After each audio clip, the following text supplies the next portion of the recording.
जय मसीह, मेरे जय मसीह। जय मसीह। जय मसीह, जय मसीह। जी।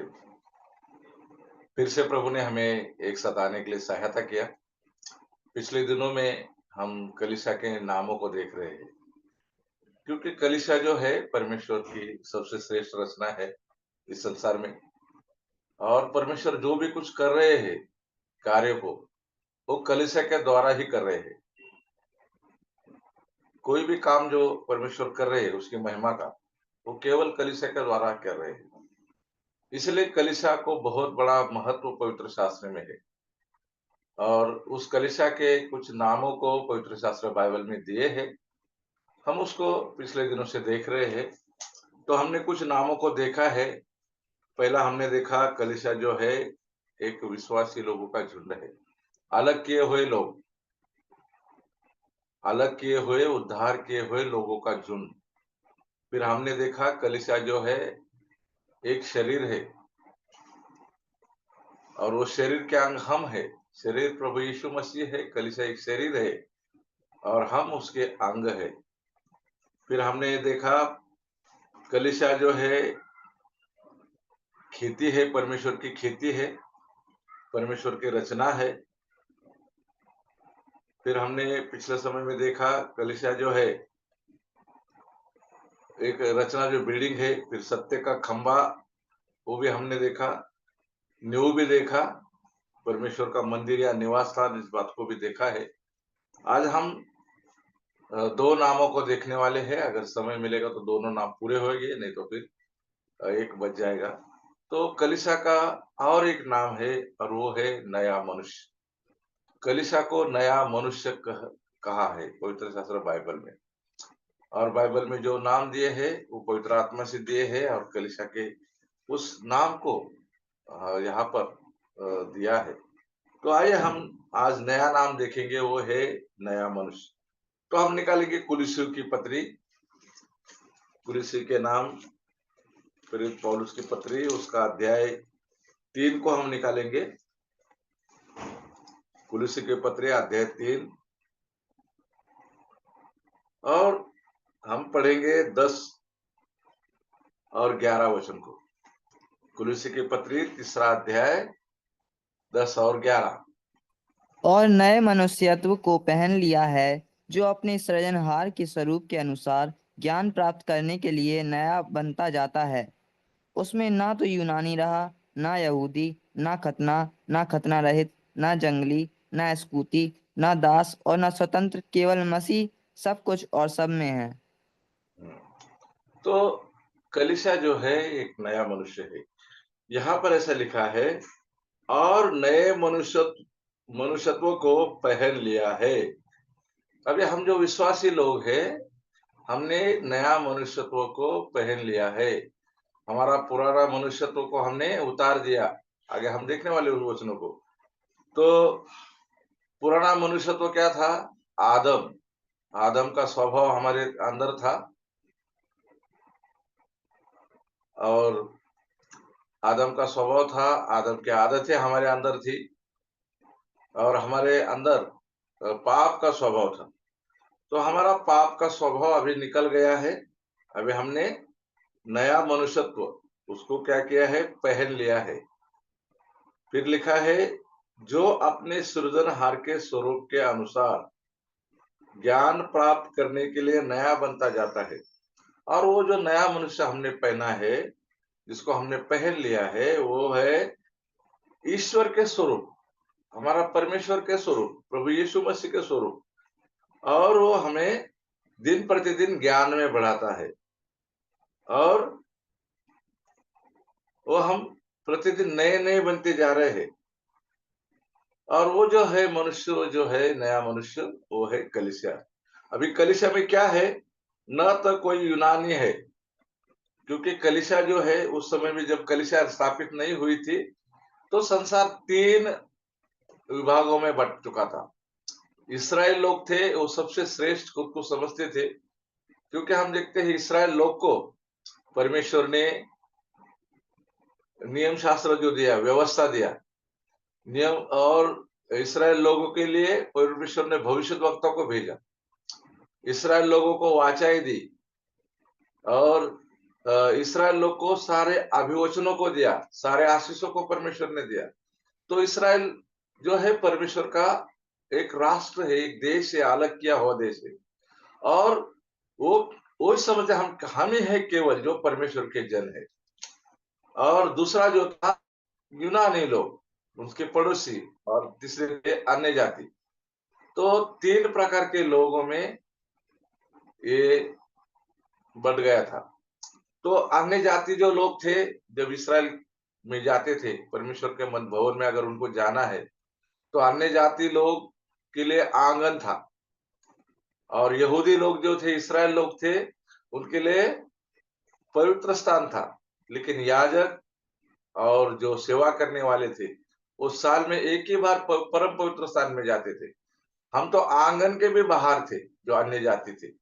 तो अन्य जाति, इस्राएल और यूनानी, ऐसा यूनान वहां पर जो है, वहां पर उनका सत्ता था, क्योंकि रोमी लोग थे जो यूनानी भाषा बोलते थे, यूनान उनका वहां पर उनकी सत्ता थी। तो वो सत्ता करने वाले परमेश्वर के जन और उससे अन्य जाति, और अन्य जाति को इस्राएल लोग कुत्ते के समान उनका व्यवहार करने के, और उनको कहने के कुत्ते हैं। जैसे कि हम लोग जो अन्य जाति है इस्राएल के सामने कुत्ते के समान है। तो हम देखते हैं पवित्र शास्त्र बाइबल में, जब एक कनानी स्त्री प्रभु यीशु मसीह के पास आई, और उसकी जो बच्ची बीमार थी, बहुत जर्जर थी, और उसने कहा कि मेरे बेटे को प्रभु यीशु मसीह को बोला तो उसको चंगा कर। तो प्रभु यीशु मसीह ने कहा कि मैं बच्चों की रोटी लेके कुत्ते के सामने कैसा डालूं? तो बच्चे जो है इस्राएल लोग है, परमेश्वर के बच्चे, और कनानी या हम लोग जो है कुत्ते के समान है। लेकिन उस स्त्री ने कैसा उसको उत्तर दिया, हाँ प्रभु जी, कुत्ते भी तो जो चूर होता है नीचे गिरा हुआ, वो भी तो खाते हैं।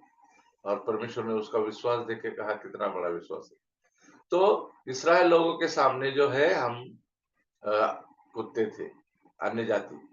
फिर यहाँ पे लिखा है, फिर अभी जब हम लोग नए मनुष्य बना है, कलीसिया में आए हैं, नया मनुष्य जो कलीसिया उसमें आए, तो उसमें क्या लिखा है? उसमें कोई यूनानी नहीं है, और ना कोई यहूदी है, ना कोई खतने वाला है, ना खतना रहित है, ना कोई जंगली है, ना कोई स्कूती यानी कि बर्बर जो उसको भाषा नहीं आती है, ऐसा है। और कोई गुलाम नहीं, कोई दास नहीं, हर एक स्वतंत्र है, और सब लोग मसीह में एक है। कलीसिया एक ऐसा चीज है, तो कलीसिया में सब लोग एक समान है, क्योंकि हम लोग सब याजक लोग हैं। हमें राजकीय याजक बनाए हैं, पत्रस के पत्र में पढ़ते हैं, हम याजक लोग बने हैं। पुराने समय में केवल याजक जो थे वो लेवी गोत्र से थे, और हम लोग अभी नए मनुष्य बने हैं, कलीसिया में लाए हैं, तो हम हर एक जन याजक है, और याजक के नाई हम परमेश्वर की आराधना कर सकते हैं, परमेश्वर को महिमा दे सकते हैं। याजक का काम है लोगों को शिक्षा देना, लोगों को वचन के बारे में बताना, परमेश्वर के बारे में बताना, उनके लिए प्रार्थना करना, उनको आशीष देना। तो प्रार्थना करने का, आशीष देने का और परमेश्वर के बारे में सिखाने का, ये सारा अधिकार हमें परमेश्वर ने दिया है, क्योंकि हम लोग याजक है। अभी हम जो नए मनुष्य बने हैं, तो हम में कोई यूनानी नहीं है, अभी ना कोई यहूदी है, ना कोई इस्राएल है, ना खतना रहित और खतने वाला, ये सब भेद है। क्योंकि जो खतने का जो नियम था, अलगाव का, वो इस्राएल लोगों को दिया था। तो अभी हम सब आत्मा में खतना खतना खतना हुआ है हमारा, और हम सब परमेश्वर के याजक है, और जो नया मनुष्य कलीसिया में उसने हमें जोड़ा है। तो इसलिए देखो 3 अध्याय में अगर हम शुरुआत से देखेंगे, तो हम नए मनुष्य है, कलीसिया में है, तो हमें क्या करना है? देखो यहाँ पर, अतः जब तुम, तीसरा अध्याय का पहला वचन पढ़ रहा हूं, अतः जब तुम मसीह के साथ जिलाए गए, तो स्वर्गीय वस्तु की खोज में रहो। हमें अभी स्वर्गीय बातों को खोजना है, स्वर्गीय बातों में खोज में हमें रहना है, जहां मसीह विद्यमान है और परमेश्वर के दाहिने ओर बैठा है। स्वर्ग के बातों को हमें देखना है, स्वर्ग की बातों को खोजना है, संसार के बातों को अभी नहीं खोजना है, क्योंकि संसार नष्ट होने वाला है। हमारा स्वदेश जो स्वर्ग में है, और हमारा प्रभु यीशु मसीह जो हमारा विजयी है, परमेश्वर के दाहिनी ओर बैठा है। और यहाँ पे लिखा है कि हम स्वर्गीय वस्तु के खोज में रहे। स्वर्ग में क्या वस्तु है? स्वर्ग में स्वर्गदूत है, पवित्र आत्मा है, प्रभु यीशु मसीह है, परमेश्वर है, और बहुत सारी बातें हैं, उसके खोज में रहना है। फिर आगे लिखा है, पृथ्वी पर की नहीं परंतु स्वर्गीय वस्तु पर ध्यान लगाओ, क्योंकि तुम तो मर गए और तुम्हारा जीवन मसीह के साथ परमेश्वर में छुपा हुआ है। जब मसीह जो हमारा जीवन है प्रकट होगा, तब तुम भी उसके साथ महिमा सहित प्रकट किए जाएंगे। प्रभु यीशु मसीह कलीसिया के लिए लेने के लिए आने वाला है, और वो हमारे लिए प्रकट होगा, और हम भी उसके जैसे बनने वाले हैं। आगे लिखा है, इसलिए अभी पुराना जीवन, अभी हम नए मनुष्य बने हैं, कलीसिया में आए हैं, तो हमारा पुराना जीवन हमें नया बनाना है। वो लिखा है, इसलिए अपने उस अंगों को मार डालो जो पृथ्वी पर है। अभी पृथ्वी पर जो हमारे अंग है, और वहां पे देखो कैसा है, उसमें लिखा है व्यभिचार, अशुद्धता, दुष्कामना, बुरी लालसा, लोभ। ये मूर्ति पूजा के बराबर है। जब हम लोभ करते हैं, धन का लोभ करते हैं, कोई भी चीजों का लोभ करते हैं, हम अशुद्धता में जीवन जीते हैं, दुष्कामना ला मन में लाते हैं, व्यभिचार का जीवन जीते हैं, बुरी लालसा करते हैं, तो ये सारी बातें परमेश्वर के दृष्टि में मूर्ति पूजा के जैसा है। इन्हीं के कारण परमेश्वर का प्रकोप आज्ञा न मानने वालों पर पड़ता है। और तुम भी जब इन बुराई में जीवन बिताते थे, तो उन्हीं के अनुसार चलते थे। हम भी पुराने, जब हम नए मनुष्य नहीं बने थे, तो हम लोग भी इसी अनुसार चलते थे।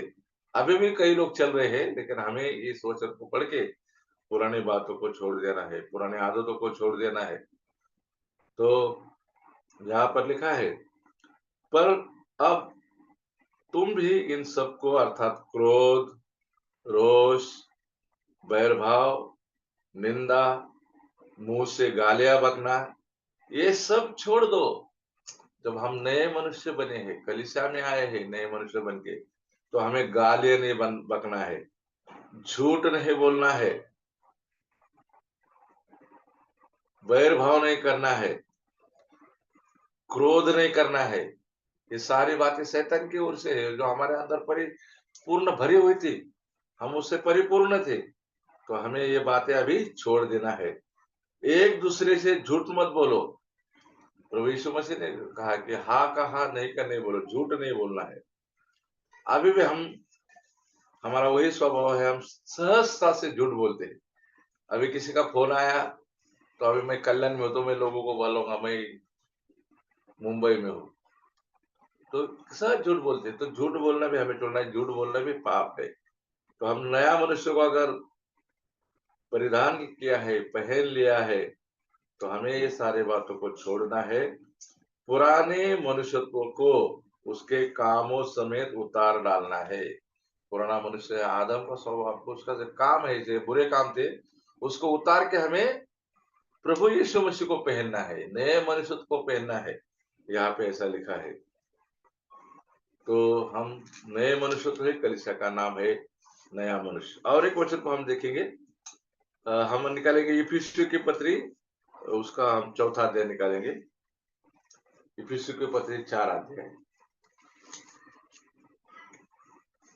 और उसका 24 वचन को पढ़ेंगे, 4 का 24।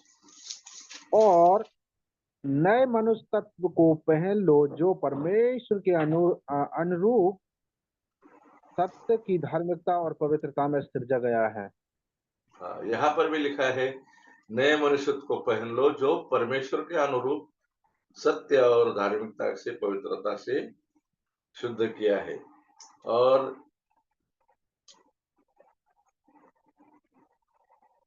उसमें भी ये सारी बातें लिखी है, हमें कैसा जीवन जीना है। ये सभी बातों को भी अगर हम 17 से 23 तक पढ़ेंगे, तो ये सारे बातों को भी यहाँ पर, जैसा हमने पहला पढ़ा है, वो सारे बात तो यहाँ पर मसीह में हमें नया जीवन से जीना है। तो हमें जो गंदे काम है, गंदी लालसा है, उसको दूर करना है। और पिछले जो चाल चलन है, हमारा पुराना मनुष्यत्व को जो भरमाने वाली अभिलाषा है, वहां पे लिखा है जो 22 वचन में, उसके अनुसार हमारा जो पुराना मनुष्यत्व भ्रष्ट हो जाता है, उसको हमें उतार डालना है और अपने मन के आत्मिक स्वभाव से नए बनते जाना है। तो हमें नया नया बनना है। जब देखो हम प्रभु यीशु मसीह को स्वीकार करते हैं, ग्रहण करते हैं और पश्चाताप करते हैं, मन फिराते हैं, फिर हमारा बपतिस्मा होता है। बपतिस्मा का अर्थ क्या होता है? हमारा जो पुराना मनुष्य है, जो हम पुराना मनुष्य तो हमारे अंदर है, हम उसको क्या करते हैं? गाड़ देते हैं। बपतिस्मा का अर्थ होना है दृष्टि से दूर जाना, नजर से दूर जाना या गाड़ा जाना। तो जब हम पानी के नीचे जाते हैं तो हम मर जाते हैं, गाड़े जाते हैं। फिर हम उठते हैं तो हमारा पुराना जो मनुष्यत्व है उसको हम क्या करते हैं? गाड़ डालते हैं, उसको नजरों से दूर करते हैं और फिर हम एक नया मनुष्यत्व, परमेश्वर का स्वभाव का मनुष्य बनकर हम पानी के ऊपर आते हैं। तो वो जो है वो परमेश्वर की आज्ञा है बपतिस्मा। और एक नया मनुष्यत्व को मैंने ग्रहण कर लिया, स्वीकार किया। मैं पुराना मनुष्य जैसा नहीं जीऊंगा। इस बात को हम क्या करते हैं? वहां पे जाहिर करते हैं और वही है बपतिस्मा। और बपतिस्मा जो है वो पुराने मनुष्य को गाड़ना है और फिर से हम नएपन में हमें जीना है। अभी बहुत सारे लोग जो है बपतिस्मा लेते हैं और वही पुराने बातों को करते हैं, पुराना मनुष्य को ऐसा जिंदा रखा है। अगर पुराना मनुष्य हमारा मरता नहीं तो हमारा उद्धार का गारंटी नहीं है, हमारा उद्धार ही नहीं हुआ है। हमारा सच्चा जब उद्धार होता है तो हम पुरानी बातों को सब छोड़ते हैं, पुराने आदतों को छोड़ते हैं, पुराने स्वभाव को छोड़ते हैं। तो बपतिस्मा जब होता है तो हम पुराना जो जीवन है उससे हम दफन कर देते हैं, गाड़ देते हैं। फिर हम फिर से उठकर नए सिरे से नया जीवन जीने का एक हम ये करते हैं, परमेश्वर से वायदा करते हैं और वो भी बपतिस्मा का अर्थ होता है। परमेश्वर भी देखो, जो परमेश्वर की आज्ञा को पालने के लिए आगे आते हैं उनका परमेश्वर बपतिस्मा देता है। बपतिस्मा एक ऐसा नियम है कि मृत्यु से पार हो जाना। इस्राएल लोग जब बाहर निकले थे मिस्र से तो आगे लाल सागर आया और लाल सागर में हम देखते हैं आगे लाल सागर है, दोनों बाजू में दोनों बड़े बड़े पहाड़ है, पीछे से शत्रु आ रहे।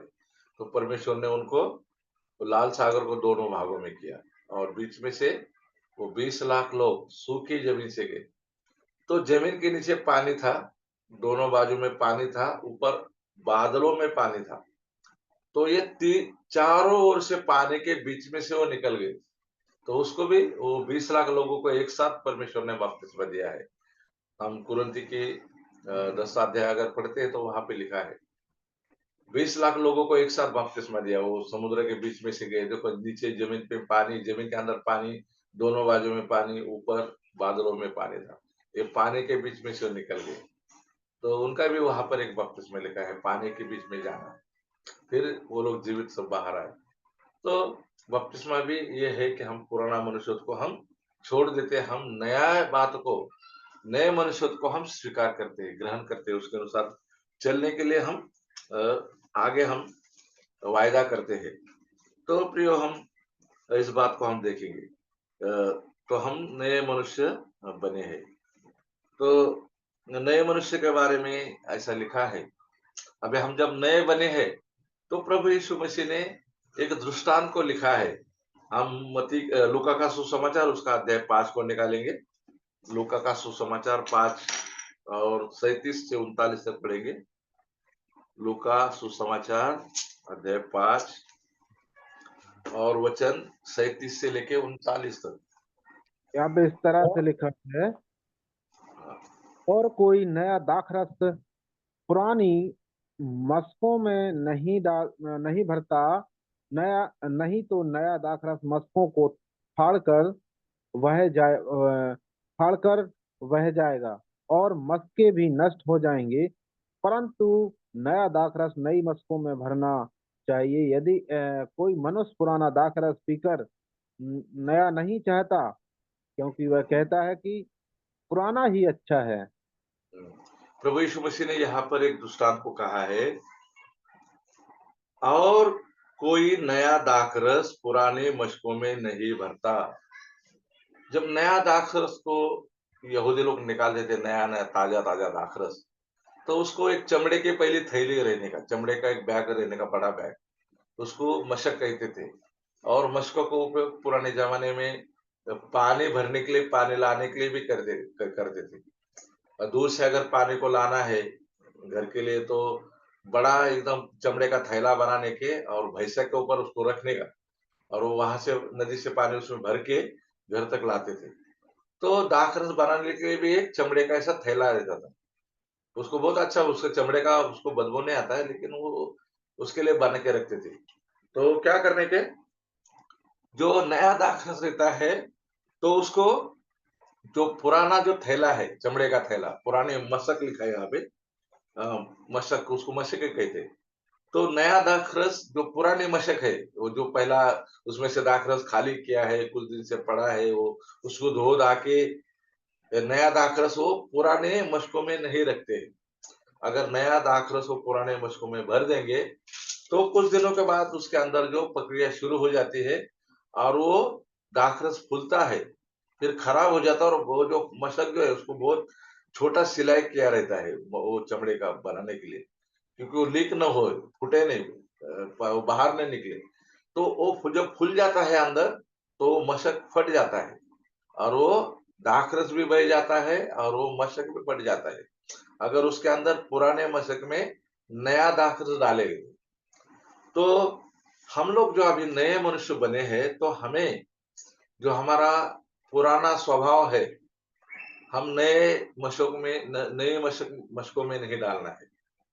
तो हम नया दाखरस है, तो हमें नया मशक में भरना चाहिए। अगर नया मशक बना है, नया दाखरस बना है, तो वो दाखरस को उस नए मशक में भरेगा, तो बहुत दिनों तक, बहुत सालों तक वो ऐसा के ऐसा रहता है, खराब नहीं होता है, ना मशक फटती है और ना वो खराब होता है। तो नया दाखरस नए मशकों में, पुराना दाखरस पुराने मशकों में। अगर इसको उल्टा क्रम हो जाता है, पुराना दाखरस अगर नए में डालते हैं, या नया दाखरस पुराने में डालते हैं, तो फट जाता है। तो हम जब नए बने हैं, तो हमें पुराने बातों को बार बार नहीं करना है, नहीं तो हम वो नष्ट हो जाता है। अभी हम एक मशक के नाई है, हमारे अंदर जो दाखरस है एक आनंद का चित्र है। जब हम देखते हैं प्रभु यीशु मसीह ने दाखरस बनाया काना का विवाह में, तो दाखरस एक आनंद को बताता है। वहां पर आनंद घट गया था, आनंद नहीं था, आनंद निकल गया था, लेकिन प्रभु यीशु मसीह ने वहां पर आनंद को लाया। तो उस आनंद को अगर हम पुराने मनुष्य में भर डालते हैं, तो क्या होता है, नष्ट हो जाता है। तो पुरानी बातों को हमें छोड़ना है। जब हम नए मनुष्य बने हैं, कलीसिया में आए हैं, तो हमें नए बात को हमें करना है। और ऐसा लिखा है, परंतु नया दाखरस नए मशकों में भरना चाहिए। कोई मनुष्य पुराना दाखरस पीकर नहीं चाहता, क्योंकि वह कहता है कि पुराना अच्छा है। कई लोग हैं, उनको पुरानी बातें बहुत अच्छे लगते हैं। आजकल बहुत सारे लोग हैं, उनको बदलाव अच्छा नहीं लगता है, जीवन में बदलना अच्छा नहीं लगता है। उनको वही अच्छा लगता है, गाली देने वाला स्वभाव, झूठ बोलने वाला स्वभाव, फंसाने वाला स्वभाव, लालच देने वाला स्वभाव, गंदे काम करने वाला, वो सारी बातें उनको अच्छा लगता है। उनको पुरानी बातें अच्छे लगता है। लेकिन जब हम प्रभु यीशु मसीह में आते हैं, तो हम नए बन जाते हैं। अभी नई सारी बातें हैं, बहुत सारी बातें आपको मैं बताऊंगा, अभी थोड़ी देर में हम देखने वाले हैं। तो हमें क्या क्या नया मिलता है, और वो सब वो नया हमें मिलता है, और हम सोचेंगे नहीं, हमारा पुराना ही बहुत अच्छा है, तो प्रियो हम नष्ट हो जाएंगे। बहुत सारे लोग सोचते हैं कि हमारा क्या करेंगे, हमारा पुराना ही अच्छा है, वो बदलना नहीं चाहते हैं। वो पुराना दाखरस में बहुत खुश है। अभी तक भी बहुत सारे लोग हैं, यीशु मसीह को ग्रहण किया है, लेकिन पुराने बातों में चल रहे हैं, पुरानी परंपरा में चल रहे, पुरानी मूर्ति पूजा में चल रहे, पुराने उनके जो त्योहारों को मना रहे हैं, और पुराने सारे सारे बातों को कर रहे हैं। बिंदी लगा रहे हैं, और क्या वो सब कुछ लगा कर रहे हैं। जो काला जो मणि है, गले में डालते हैं, देखो हमारे महाराष्ट्र में उसको मंगलसूत्र कहते हैं। तो उसका जो है उसका संबंध मूर्ति पूजा से है, क्योंकि वो मंगलसूत्र उसको बोलते हैं यहाँ पर। तो जो बनाते हैं तो कुछ मंत्रों को कहकर उसको बनाते हैं। तो मूर्ति पूजा से कोई भी जुड़ा हुआ जो बातें हैं हमारे जीवन में नहीं आना चाहिए, क्योंकि शैतान को बहुत अच्छा लगता है हम उस बातों को करें। हम यीशु मसीह का अगर फोटो है तो हम उसको हार चढ़ाते या उसका इज्जत करते, ये भी मूर्ति पूजा है। यीशु मसीह का फोटो किसी ने निकाला नहीं, यीशु मसीह को किसी ने देखा नहीं। जो यीशु मसीह का फोटो जो सबसे पहला निकाला है, एक दारू पीने वाले ने, गंदे आदमी ने, बुरे आदमी ने निकाला है उसका फोटो, और लोग उसको आराधना करते हैं, उसकी पूजा करते हैं। और परमेश्वर का आज्ञा भी है, हम जो 10 आज्ञा देखते हैं निर्गमन का 20 अध्याय में, तो वहां पर लिखा है कि मूर्ति भी नहीं बनाना, ना फोटो बनाना, ना उसका पूजा करना, ना उसका आराधना करना। यीशु मसीह का भी हम फोटो बनाते हैं, उसका चित्र बनाते हैं, वो भी मूर्ति पूजा जैसा है। तो हम नए मनुष्य बने हैं तो ये मूर्ति पूजा की बातें हमारे अंदर नहीं चाहिए, और शैतान उस बातों को करने के लिए हमें अंदर से आनंद देता है, लेकिन वो सारी गलत बातों को हमारे बीच में फैलाता है।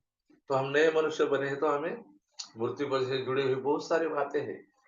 जो बहन लोग पैरों में कुछ पहनते हैं चांदी का, गले में कुछ पहनते हैं, काला धागा को पहनते हैं, पुरुष लोग भी पहनते हैं, ये सारी मूर्ति पूजा से जुड़ी बातें हैं। तो हमारा परमेश्वर ये नहीं चाहता है या ये हम करे करके। तो हमें अलगाव का जीवन जीना है, अलग से हम नए मनुष्य बने हैं। तो हमें उस बातों को भी हमें यहाँ पर बताया है। फिर हम उसमें देखते हैं जब हम मसीह में आते हैं तो हमें हमारा नया शुरुआत हो जाता है। तो हमें परमेश्वर सब नया नया बनाता है, हम अभी पुराने नहीं रहते हैं, क्योंकि पुराना मनुष्य तो जो आदम है वो हमारे से निकल जाता है। आदम का स्वभाव, क्योंकि हम आदम में अगर है तो हमारे ऊपर दंड क्या आ गया है, आदम में हम है तो हम मरे हुए हैं। और हम अगर आदम में है तो प्रभु यीशु मसीह का बलिदान हमारे लिए व्यर्थ है, क्योंकि आदम से जो पाप आया उस पाप से बचाने के लिए, पाप से बाहर निकालने के लिए प्रभु यीशु मसीह आया, और प्रभु यीशु मसीह को दूसरा आदम कहा है। पहला आदम जो है वो एदन की वाटिका जो है, एदन बाग, वहां पर वो हार गया। लेकिन प्रभु यीशु मसीह गेतसेमन की जो बगीचा है वहां पर प्रभु यीशु मसीह, उसी बाग में प्रभु यीशु मसीह शैतान से जीत गया। एक शैतान से हारा हुआ देखते हैं, एक शैतान से जीता हुआ देखते हैं। हम प्रभु यीशु मसीह का जब परीक्षा लिया, प्रभु यीशु मसीह बपतिस्मा हुआ, और फिर हम देखते हैं पवित्र आत्मा उसको जंगल में लेके गया। तो प्रभु यीशु मसीह 40 दिन तक कुछ खाया नहीं, कुछ पिया नहीं, 40 दिन तक उपवास में था प्रभु यीशु मसीह। और फिर उसके बाद हम देखते हैं प्रभु यीशु मसीह को भूख लगी, तो प्रभु उसके पास शैतान आया, और शैतान ने उसको परीक्षा लिया। उसको बोला अगर तुझे भूख लगे है ना तो तू पत्थर को बोल, जो रोटी बनेगा। लेकिन प्रभु यीशु मसीह ने शैतान का बात नहीं माना, उसको वचनों से उत्तर दिया। 3 बार उसने उसका परीक्षा लिया। आदम को बोला भाई तू फल खाएगा तो हवा से द्वारा बोला कि तू परमेश्वर जैसा बनेगा, उसने शैतान की बात मान ली, और हमारे संसार भर में पाप आया, आदम में पाप आया। जब आदम में पाप आया तो हम देखते हैं परमेश्वर का उसने आज्ञा को तोड़ दिया, परमेश्वर से उसका नाता टूट गया, परमेश्वर से उसका नाता नहीं रहा। फिर वो जो परमेश्वर का भवन था, परमेश्वर का घर था, एदन के वाटिका थी, बहुत खुशहाली था वहां पर, कितना आनंद था, सब कुछ था, सब कुछ, लेकिन उसको भी उसको छोड़ना पड़ा। और फिर से हमें उस घर में लाने के लिए प्रभु यीशु मसीह ने संसार में आकर वो दुख को सहा, पीड़ा को सहा, उस लज्जा के मृत्यु को सहा। ऐसा लिखा है उसने लज्जा को तुच्छ नहीं माना। कितना लज्जा का मृत्यु था, जो काट पर लटका जाता है उसको शापित कहते थे लोग, ये शापित है। प्रभु यीशु मसीह ने शाप को भी सहा। क्यों? क्योंकि हम जो आदम के संतान है, पुराना हमारा मनुष्यत्व है, हमें वापस परमेश्वर के घर में लाना है।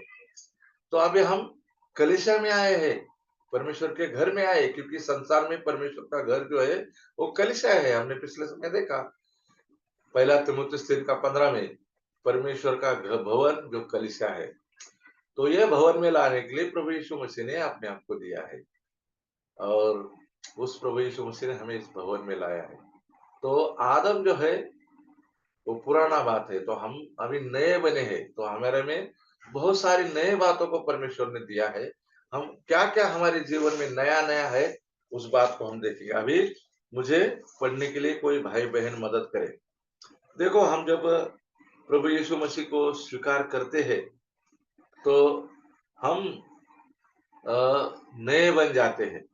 तो सबसे पहले निकालेंगे दूसरा कुरिन्थी का 5 अध्याय और 17 वचन।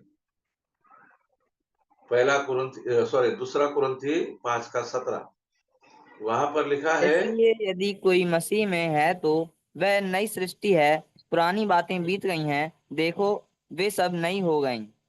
हाँ, अगर कोई मसीह में है तो वो नई सृष्टि है। अभी हम पुराने नहीं है, आदम हमारे से निकल गया, अभी हम मसीह में है। तो मसीह मरा, फिर जी उठा, अभी स्वर्ग में है, उसने मृत्यु को हरा दिया है, शैतान को हरा दिया है, हम उसमें है। तो हम क्या है? एक नई सृष्टि है, एक नया सृष्टि है। तो हम लोग जो है, हमारा परिवर्तन प्रभु ने किया, परमेश्वर ने किया।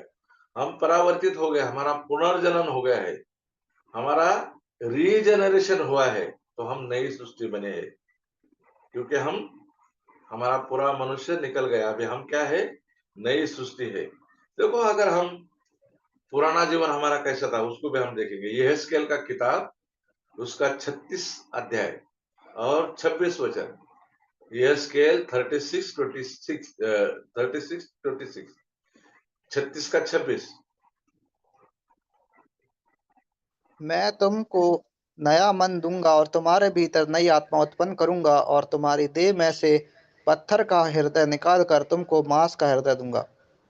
हाँ, मैं तुम्हें नया मन दूंगा।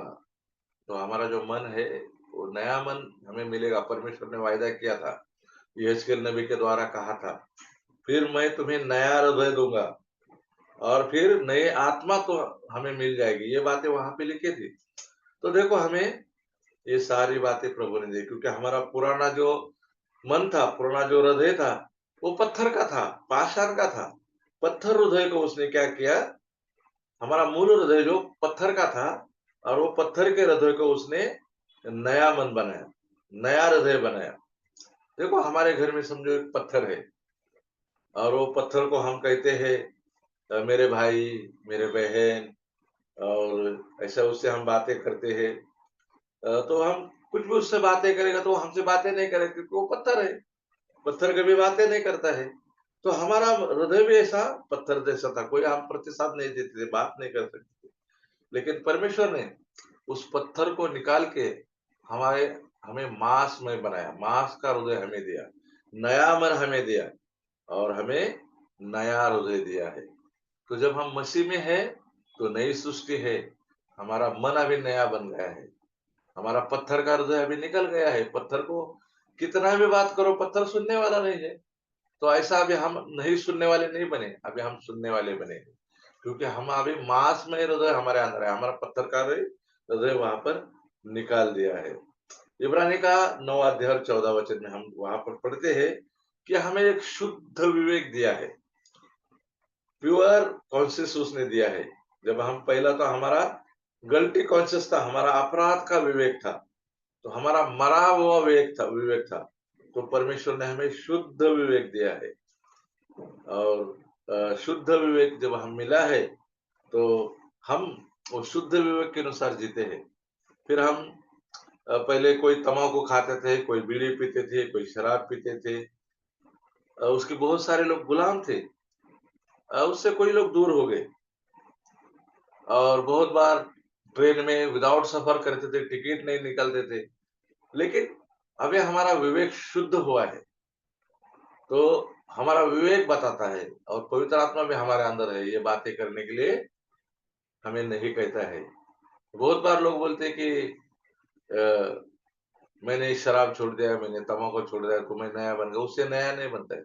जब परमेश्वर हमें बदली करता है तो हम नए बन जाते हैं। तो देखो, कुछ बातों को परमेश्वर ने हमारे में जीवन में दिया है, कुछ उस बातों को भी हम देखने वाले हैं, हमारा क्या क्या नया है, क्या क्या बदल दिया है। तो हमने पहला देखा कि हमारा हृदय बदली किया, मन को बदली किया। फिर हमने देखा हमारा विवेक को बदली किया, अशुद्ध विवेक को निकाला और प्योर कॉन्शियस हमारे अंदर डाला है। गिल्टी कॉन्शियस को निकाल दिया है विवेक को। अभी हम देखेंगे फिलिपियों की पत्री 2:5। फिलिपियों की पत्री 2:5।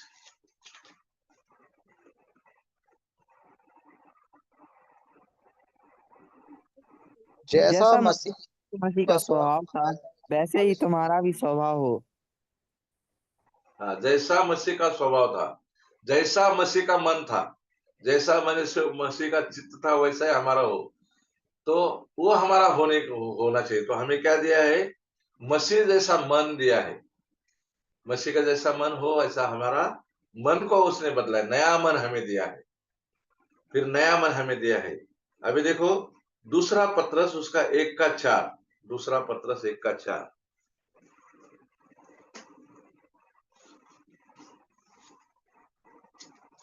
जिनके द्वारा उसने हमें बहुमूल्य और बहुत ही बड़ी प्रतिज्ञाएं दी हैं, ताकि इनके द्वारा तुम उस सड़ाहट से छूटकर जो संसार में बुरी अभिलाषाओं से होती है, ईश्वरीय स्वभाव के सहभागी हो जाओ।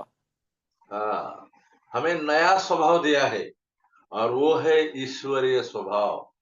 ईश्वर के जैसा स्वभाव हमारा हो गया।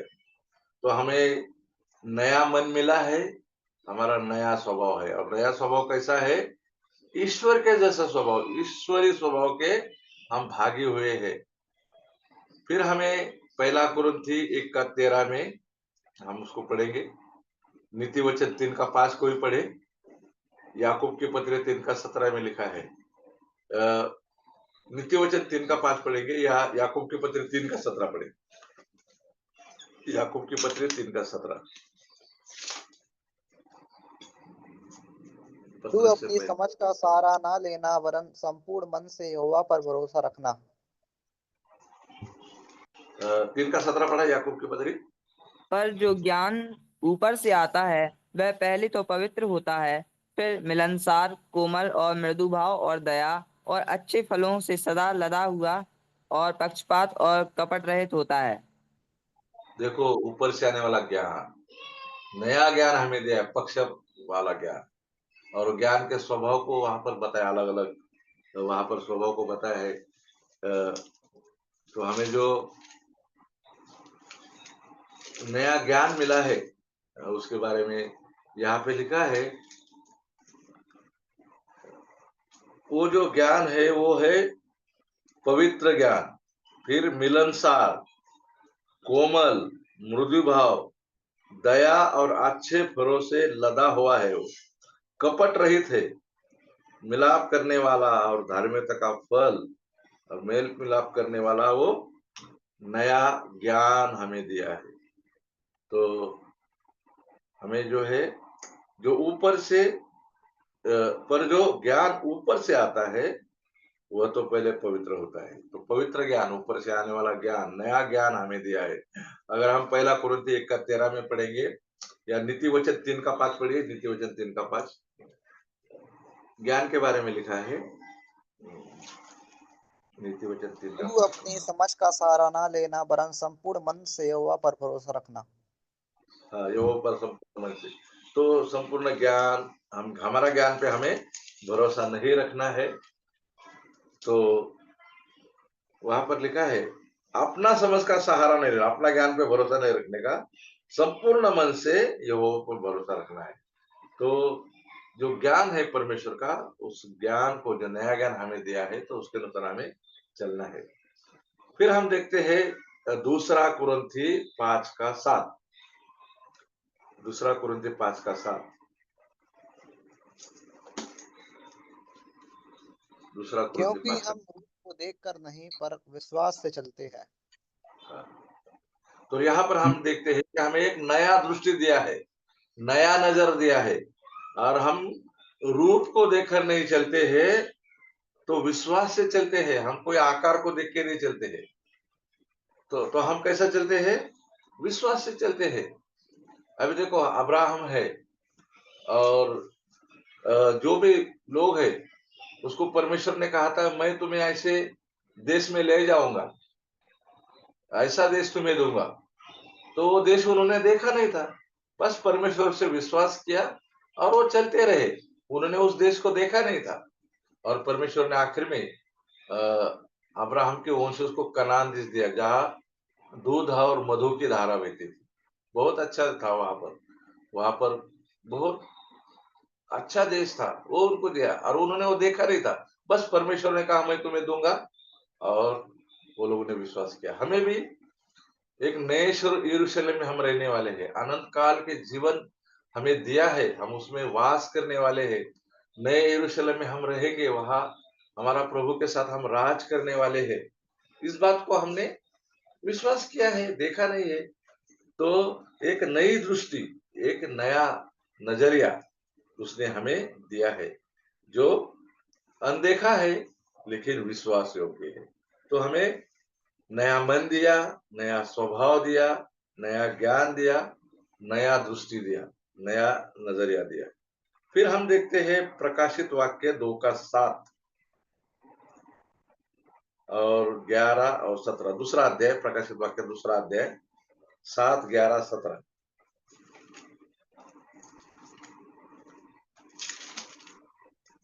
जिसके कान हो वह सुन ले कि आत्मा कलीसियाओं से क्या कहता है। जो जय पाए, मैं उसे उस जीवन के पेड़ में से जो परमेश्वर के स्वर्गलोक में है फल खाने को दूंगा। और समूरना की कलीसिया के दूत को यह लिख कि जो प्रथम और अंतिम है, जो मर एक गया था। मिनट ब्रदर, खाली पहला 7 पढ़ना है और फिर उसके बाद 11 पढ़ना है। जिसके कान हो वह सुन ले कि आत्मा कलीसियाओं से क्या कहता है। जो जय पाए, उसको दूसरी मृत्यु से हानि ना पहुंचेगी। फिर 17 पढ़ा, जिसके कान हो सुन ले। तो हमें एक नया वाणी दिया है, जिसके कान हो वो सुने। तो कान तो सबको होते हैं, लेकिन परमेश्वर के वाणी सुनने के लिए हमको नए कान दिए हैं। इधर बार बार लिखा है, हम देखते हैं वहां पर जो दूसरा अध्याय का 7 वचन में लिखा है, जिसके कान हो वह सुन ले। फिर हम 11 में दिखा, जिसके कान हो वह सुन ले। फिर 17 में भी हमने देखा, जिसके कान हो वो सुन ले। तो कान तो सबको है, लेकिन वो कान, जो नए कान उसने हमें दिया, और हमारे कान ही हमारे परमेश्वर की वाणी को सुनते हैं। सब लोग परमेश्वर की वाणी को नहीं सुनते हैं। हम बहुत बार सुसमाचार सुनाते हैं, लेकिन देखो लोग मन नहीं फिराते, परमेश्वर को ओर नहीं आते, क्योंकि उनको वो नए कान दिए नहीं है। जिनको नए कान है वही परमेश्वर की वाणी को सुनेगा। आज भी जो हमारे भाई बहन, जो आप लोग हैं, जो परमेश्वर की वाणी सुन रहे हैं, तो हमको नए कान दिए हैं, और वही उसकी वाणी सुनते हैं। देखो, हमको एक मुंह दिया है और 2 कान दिए हैं, है ना? तो कम बोले और ज्यादा सुने, बोले कम और ज्यादा सुने। तो सुनना है परमेश्वर से ज्यादा, वचनों से सुनना है। तो हमें वो 2 कान दिए हैं। देखो, एक ऐसी चीज है जिसके कान होते हैं लेकिन वो नहीं सुनता है। ऐसा एक चीज है जिसके कान तो है लेकिन उसको नहीं सुनते हैं। जो कढ़ाई है ना, कढ़ाई मालूम है आपको, जो ऐसा रखते हैं, गैस पे रखते हैं, चूल्हे पे रखते हैं कढ़ाई, उसको देखो ऐसा 2 कान रहते हैं। उसको पकड़ के उसको ऊपर रखते हैं, फिर उसको उठाते हैं। आपके उधर कान ही कहते हैं ना उसको, कढ़ाई को, जो उसको 2 लगा रहते हैं। कढ़ाई जानते हैं ना? पहला बड़ा बड़ा कढ़ाई था, उसमें गुड़, कढ़ाई अंकल, कढ़ाई, कढ़ाई अंकल, कढ़ाई। कढ़ाई, कढ़ाई, हाँ, कढ़ाई को कान होते हैं ना। कढ़ाई बोलते हैं। हाँ, लेकिन कढ़ाई को कान होते हैं ना। हाँ हाँ हाँ, काला होता है। कार होते हैं मतलब कान कान, हाँ, कान होते हैं, कान दो कान होते हैं। पकड़ने वाले कान, वो ऐसे पकड़ते कढ़ाई को। हमारे जी जी महाराष्ट्र में कढ़ाई का काम। कढ़ाई को जो दो रहते हैं ना सब पकड़ने का, उसको हमारे महाराष्ट्र में कान बोलते हैं उसको। लेकिन वो कान सुनने का काम नहीं करते बस उठाओ उसको, चूल्हे पे रखो, फिर उस चूल्हे से उतर कर नीचे रखो, तो सुनने का काम नहीं करते है क्या नहीं? तो हम ऐसे नहीं है, कढ़ाई के जैसा नहीं, कढ़ाई के जैसा नहीं है। तो हमको कान दिए कैसे? सुनने के लिए। कढ़ाई के कान सुनते नहीं, बस उठाओ और रखो, घर में गर्म हो गया नीचे उतारो। तो हमें नए कान दिए हैं और नई वाणी सुनने के लिए हमारे नए कान दिए हैं। देखो अभी भजन संहिता 40 का 3 देखेंगे। भजन संहिता 40 का 3।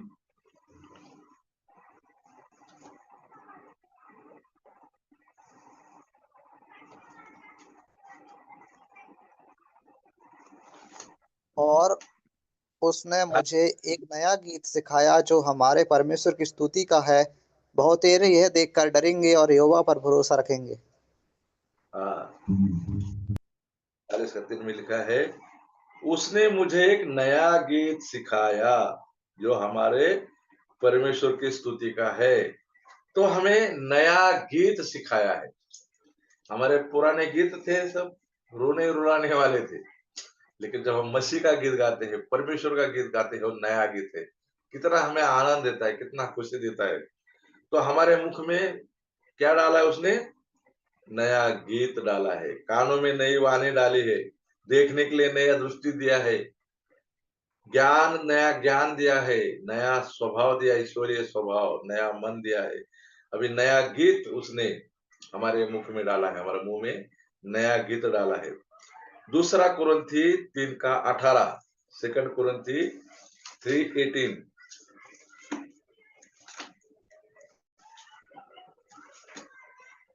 सेकंड कुरिन्थी 3:18।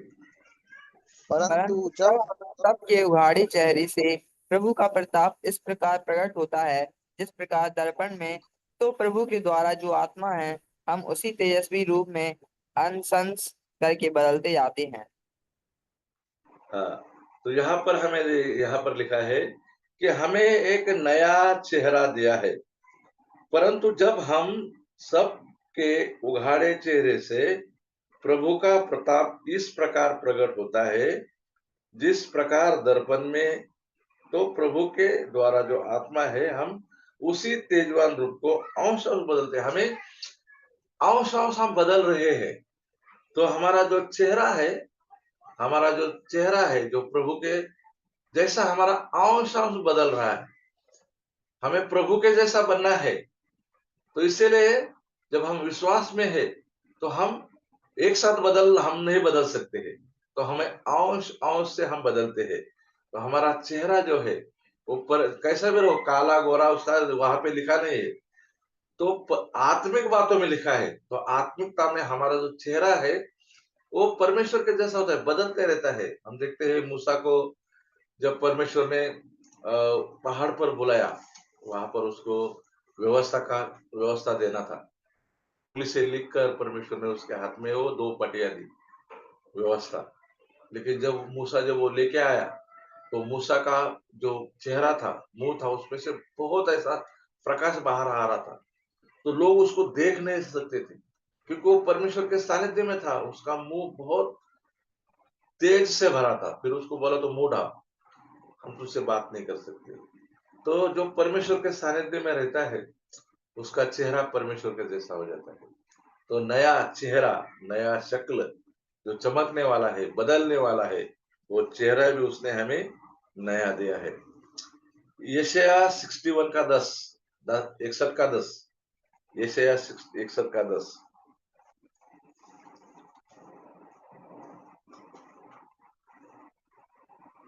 मैं यहोवा के कारण अति आनंदित होऊंगा, मेरा प्राण परमेश्वर के कारण मगन हो रहेगा, क्योंकि उसने मुझे उद्धार के वस्त्र पहनाए और धार्मिकता की चद्दर ऐसे उड़ा दी, जैसे दूल्हा फूलों की माला से अपने आप को सजाता और दुल्हन अपने गहनों से अपना श्रृंगार करती है। वहां पर लिखा है हमें नए वस्त्र दिया है। नया वस्त्र क्या दिया है? उद्धार का वस्त्र। हमारा पहला पाप का वस्त्र था, मलिन वस्त्र था। पाप के वस्त्र हमारे ऊपर थे, और वो पाप के वस्त्र को निकाल के हमें उद्धार के वस्त्र पहनाया। हम धर्मी नहीं थे, हम पापी थे, हमें धर्मी बनाया और धार्मिकता के चद्दर हमारे ऊपर ओढ़ दिए है, तो हमें नए वस्त्र दिया है, हमारा कपड़ा बदल गया है। हम गलाती के पत्र में देखते हैं, हमने प्रभु यीशु मसीह को पहन लिया है, तो हम धार्मिकता के वस्त्र पहने हैं, उद्धार के वस्त्र हमें पहनाया है। जब हमारा उद्धार हुआ तो हम उद्धार के वस्त्र पहने हैं, प्यारे मित्र, प्यारे भाई बहनों। तो जब हम संसार में जाते हैं तो ये याद रखो, हमारे ऊपर जो है उद्धार के वस्त्र है, उसको मलिन नहीं करना है, गंदा नहीं करना है। प्रकाशित वाक्य में लिखा है, जो अपने वस्त्र को संभालता है वो धन्य है, उसके ऊपर दाग नहीं होना चाहिए, हमारा चरित्र पर दाग छीटा नहीं आना चाहिए, क्योंकि हमें उद्धार के वस्त्र पहनाए हैं, हमें नए वस्त्र पहनाए हैं। फिर हम इफिसियों के पत्री 6:15 में देखते हैं, उसने हमें नए जूते पहनाए हैं, हमें उद्धार जो सुसमाचार के जूते हमें पहनाए हैं, तो नए जूते उसने हमें पहनाए हैं। पुराने समय में हम देखते हैं जो गुलाम लोग थे, वो गुलाम लोग जो थे वो जूते नहीं पहन सकते थे, और जो मालिक थे, जो अधिकारी थे, वही जूते पहन सकते थे। जब बूढ़ा पुत्र का बेटा आया, उसके पास पूरा पूरा जो धन था उसको लिया था पिता से, पूरा बर्बाद करके आया। फिर पिता ने उसको गले लगाया, फिर उसको उसके हाथ में लिखा है, पहला अंगूठी पहनाया। तो अंगूठी जो है एक अधिकार का चित्र है, उसको वापस बोला तो बस इस घर का अधिकारी है। फिर उसको नए वस्त्र उसको पहनाए, गंदे वस्त्र उसके निकाल दिए, क्योंकि सूअरों को चराने का काम करता था, कितनी गंदगी थी उसके ऊपर, वो गंदे वस्त्र उसको निकाले। फिर लिखा है उसके पैरों में जूते पहनाए। लूका का समाचार 15 अध्याय में लिखा है, बुढ़ाओ पुत्र उसको जूते पहनाए, क्योंकि अभी वो बोला, मैं तो भाई आपका बेटा कहने लायक नहीं हूं, मैं यहाँ पर एक दास करके आपकी सेवा करूंगा। लेकिन पिता ने कहा, तो दास नहीं है, तो गुलाम नहीं है, तो मेरा बेटा ये है। जब हम फिर से परमेश्वर के पास आते, अगर कोई गया रहेगा परमेश्वर से दूर, तो परमेश्वर वही चीज हमें देते, लेकिन हमें क्या करना है, मन फिराना है, सच्चा मन फिराना है। सच्चा मन फिराएंगे तो हमें परमेश्वर गुलाम नहीं बनाता है, दास नहीं बनाता है, तो हमें अधिकारी बनाते हैं। तो नए जूते हमें पहनाए, जो सुसमाचार के जूते, वो मेल के सुसमाचार के जूते, वहां पे लिखा है इफिसियों की पत्री 6:15 में। इफिसियों की पत्री 6:15। फिर हम प्रार्थनाओं में मेल के सुसमाचार की तैयारी के जूते पहना कर जी, मेल के सुसमाचार के, तो हमें मेल करने के लिए उन्होंने नए जूते पहनाए। पुराने जूते हमारा मेल नहीं करते थे, हम झगड़ालू थे, एक दूसरे से दूर जाते थे। फिर देखो यूहन्ना का सुसमाचार 4:34 और 6:35। यूहन्ना सुसमाचार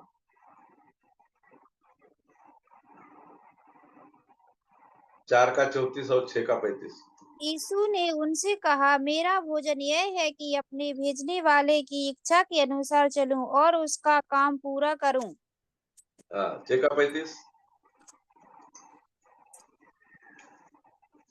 यीशु ने उससे कहा, जीवन की रोटी मैं हूँ, जो मेरे पास आता है वह कभी भूखा ना होगा, और जो मुझ पर विश्वास करता है वह कभी प्यासा ना होगा। तो हमें नया भोजन दिया है, जीवन की रोटी प्रभु ने कहा मैं हूँ, जो यीशु मसीह को खाता है वो कभी मरेगा नहीं, वो नया भोजन हमें दिया है। और प्रभु ने कहा कि मेरा भोजन ये है कि मैं परमेश्वर के कार्य को करते रहा। हमारा भी भोजन होना चाहिए परमेश्वर के कामों को करने है, नया भोजन उसने हमें दिया है। फिर हम मत्ती का सुसमाचार 12:50 पढ़ेंगे। मत्ती का सुसमाचार 12:50। मत्ती 12:50। क्योंकि जो कोई मेरे स्वर्गीय पिता की इच्छा पर चले वही मेरा भाई और मेरी बहन और मेरी माता है। हमें नया संबंध दिया, नए रिश्ते दिए। जो परमेश्वर की इच्छा पर चलता है, उसके बातों को मानता है, उसको अनुसार चलता है, वो मेरे भाई और बहन है। प्रभु यीशु मसीह ने कहा, अगर हम प्रभु की इच्छा पर चलते हैं, प्रभु की बातों को मानते हैं, हम प्रभु यीशु मसीह के कौन है, भाई और बहन है। एक नया रिश्ता। संसार में हमारे भाई बहन देखो, भाई भाई में हमेशा झगड़े हैं, भाई भाई एक दूसरे का दुश्मन बना है, थोड़ा पैसे के लिए, जमीन जायदाद के लिए, घर के लिए कैसा झगड़े कर रहे हैं। सब कुछ किसने हड़प करके भाई को बाहर किया, किसने माँ बाप को बाहर किया है। सब रिश्ते रिश्ते सब बिखर गए हैं, टूट गए हैं संसार में, लालच में, क्योंकि अंदर नया हृदय नहीं, नया मन नहीं है, नयापन कुछ नहीं है। लेकिन हमें परमेश्वर के हम बच्चे बने हैं, प्रभु यीशु मसीह के भाई बहन बने हैं, नया रिश्ता उसने हमें दिया है। जब हम यीशु मसीह में आते हैं, देखो हमारे सगे भाई से हमको कितने भाई बहन मिलते हैं, लाखों भाई बहन हमें मिले हैं। कभी मिले हैं जब हम कलीसिया में आए, प्रभु यीशु मसीह के द्वारा हम उद्धार पाए, तो हमें कितने भाई बहन, कितने रिश्तेदार मिले हैं।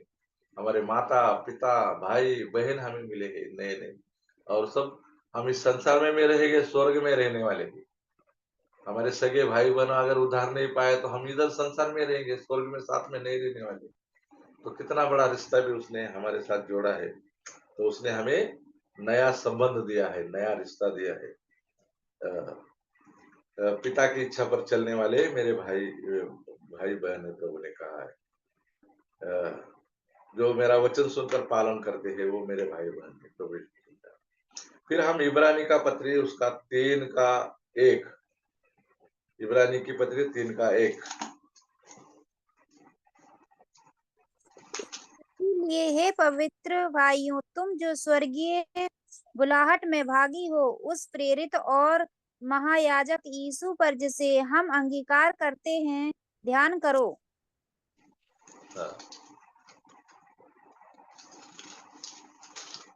सॉरी भाई, निकालते हैं।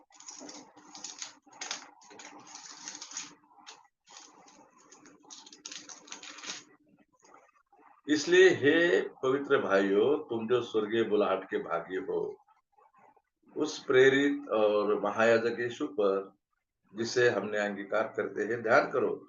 हमारे प्रभु यीशु मसीह पर हमें ध्यान करना है, और वहां पर उसने हमें स्वर्गीय बुलाहट के भागी हमें बने हैं। हमारा जो भागीपन है वो स्वर्गीय भागी हम बने हैं। तो हम संसार में अलग अलग भागी थे, लेकिन हम एक नया भागी बने हैं हम लोग। वो स्वर्गीय बुलाहट हमें मिली है और हमें पवित्र बनाया है। तो हमें पवित्र भागी बनाया है, वहां पर हम लिखते हैं। और वहां पर लिखा है हमें जो है उसने जो एक है नया उसने हमें पेशा दिया है, नया काम उसने हमें दिया है। और नया जो काम है वो सुसमाचार सुनाने का काम दिया है। तो उसने हमें नए संबंध में दे नया काम दिया है, नया पेशा दिया है। संसार में बहुत सारे लोग काम करते हैं, लेकिन वचन सुनाना, सुसमाचार सुनाना, इससे बड़ा काम कोई भी नहीं है। क्योंकि जब हम वचन जो सुनाते हैं, सुसमाचार सुनाते हैं, तो प्रभु यीशु मसीह ने दी हुई सबसे बड़ी आज्ञा है। मत्ती का सुसमाचार 28:19 में लिखा है, प्रभु यीशु मसीह जब मृत्यु में से जी उठा और 40 दिन संसार में रहकर जब वो स्वर्ग में जाने वाला था, तो उसने चेलों को एक साथ बुला के उनको कहा, तुम जाके सारे संसार भर में सुसमाचार सुनाओ और पिता पुत्र पवित्र आत्मा के नाम से उनको बपतिस्मा दो। पहले लिखा जाओ, पहला जाओ कहा, फिर उनको सिखाओ, चेले बनाओ, फिर बपतिस्मा दो। तो जब तक चेले नहीं बनते बपतिस्मा नहीं लेना चाहिए। अगर हम चेले नहीं बने, सीखे नहीं और गलत बपतिस्मा लिए हैं, तो वो भी बपतिस्मा गलत है। अगर हम चेले नहीं बने तो बपतिस्मा नहीं लेना है। मत्ती का 28 अध्याय में लिखा है 19 के आगे, जब तक हम चेला नहीं बनता है तब तक बपतिस्मा नहीं लेना चाहिए। तो एक नया पेशा है कि चेलों को कहा है तुम जाओ और सुसमाचार सुनाओ। सुसमाचार सुनाना, प्रभु का काम करना, इस राजाओं का राजा, प्रभुओं का प्रभु, जो सबसे महान, सबसे श्रेष्ठ है, जो सारे संसार से श्रेष्ठ है, उसका काम करना है। और वो काम एक नया हमें जिम्मेदारी का काम है, पेशा हमारा है। वो संसार में तो हम सब बहुत सारे काम करते हैं, डॉक्टर इंजीनियर सब है, लेकिन उनसे भी बड़ा काम जो है सुसमाचार सुनाने का। और वो बड़ा काम, बड़ा पेशा उसने हमें, नया पेशा उसने हमें दिया है। हम पुराने पेशे, पुराने कुछ भी काम करते हैं, लेकिन एक नया काम हमें दिया है सुसमाचार सुनाने के लिए। और आत्मा को जीतने का उसने हमें काम दिया है। फिर हम एक आखिरी वचन पढ़ेंगे, रोमियो की पत्री 6 का 6 पढ़ेंगे। रोमियो की पत्री 6 का 6। क्यों रोमियो की पत्री, हाँ, अपना आवाज आपका कट हो रहा है brother। आवाज कट हो रहा है। कि हम नया क्योंकि आया। हम जानते हैं कि हमारा पुराना मनुष्य तब उसके साथ क्रूस पर चढ़ाया गया ताकि पाप का शरीर व्यर्थ हो जाए, ताकि हम आगे को पाप के दस्तों में ना रहें। जानते हैं कि हमारा पुराना मनुष्यत्व उसके साथ क्रूस पर चढ़ा। अभी हमें नया मनुष्य बनाया है। हमारा पुराना मनुष्य क्रूस पर अभी चढ़ाया प्रभु यीशु मसीह के साथ। और आगे लिखा है, ताकि पाप का शरीर व्यर्थ हो जाए। हमारा पाप का शरीर है अभी वो नष्ट हो गया। हमारा वो शरीर, पाप का शरीर क्रूस पर चढ़ाया है। तो हमें यहाँ पे लिखा है व्यर्थ हो जाए और हम आगे को पाप के दासत्व में न रहे, क्योंकि जो मर गया वह पाप से छुटकर धर्मी ठहरा। तो अभी हम मरे हुए हैं। बपतिस्मा के द्वारा हमने दिखाया कि हम मरे हैं, फिर हम ऊपर आए, हम जीवित हैं, हम नए मनुष्य बने हैं। और नया जो मनुष्य है वो कलीसिया है। उस कलीसिया में हमें उसने लाया है। और हम जो पाप के दासत्व में थे, अभी हमने उसको हमको उसने ऊपर निकाला है। और हम पाप से छुटकर धर्मी ठहरे हैं। और हमारा पुराना मनुष्यत्व क्रूस पर चढ़ा गया। अब हम नए हैं। तो नया दाखरस नई मशकों में भरना है। हमें नया जीवन दिया है, हम नए बने हैं। तो हम देखा कि हमारा पुनर्जन्म हुआ है, हमारा नया जन्म हुआ है। मसीह यीशु में जो है वो नई सृष्टि है। फिर हम देखते हैं हमें नया मन दिया, फिर हमें नया विवेक दिया, शुद्ध विवेक दिया, फिर नया स्वभाव हमें दिया, ईश्वरीय स्वभाव हमें दिया, नया ज्ञान हमें दिया, नई दृष्टि हमें दी, नई वाणी, जो बोलने की नई वाणी हमें मिली है। फिर नया गीत हमारे मुंह में डाला है, नया मुख हमें बनाया, नया मुख हमें दिया, नया मुंह दिया, नया गीत हमारे अंदर डाला, नया चेहरा उसने हमें दिया है जो परमेश्वर के स्वरूप में बदलता है। नए वस्त्र हमें पहनाए, उद्धार के वस्त्र पहनाए, धर्मिकता के चद्दर हमारे ओढ़े है। नए जूते, मेल के सुसमाचार फैलाने वाले जूते हमें पहनाए हैं। नया भोजन, प्रभु यीशु मसीह का जीवन की रोटी मैं दूं, और वो जो मुझे खाता है वो सदा के लिए जिएगा। हम प्रभुवार को रोटी तोड़ने के समय में साथ में आते हैं और उस बात को याद करते हैं कि प्रभु ने मेरे लिए, मेरे पाप के लिए, मेरे बचाव के लिए, मेरे उद्धार के लिए मुझे स्वर्गीय वारिस बनाने के लिए उसने मृत्यु सहा। और उस रोटी को, उसका जो प्रतीक है, हम उसको खाते हैं। और नया भोजन उसने हमें दिया है, नए संबंधी दिए, नए मित्र उसने, नए संबंध हमें दिया, हमारा नया संबंध। हम प्रभु यीशु मसीह के भाई बहने हैं, आपस में भी हम भाई बहने हैं। नया संबंध उसने हमारा जोड़ा, एक नया काम उसने हमें दिया है, नया पेशा हमें दिया सुसमाचार सुनाने का। और हमारा पुराना मनुष्यत्व उसे निकाल के हमें नया मनुष्य बनाया है। तो हम नए मनुष्य है और कलीसिया भी नया मनुष्य है। और हम उसमें बने रहे और उसकी महिमा करते रहे। ऐसा करने के लिए प्रभु आप सभी को सहायता करे। परमेश्वर के नाम की महिमा हो। मुझे दिए हुए इस मौके के लिए फिर से आपको धन्यवाद देता हूँ और सभी को जय मसीह। परमेश्वर के नाम की महिमा।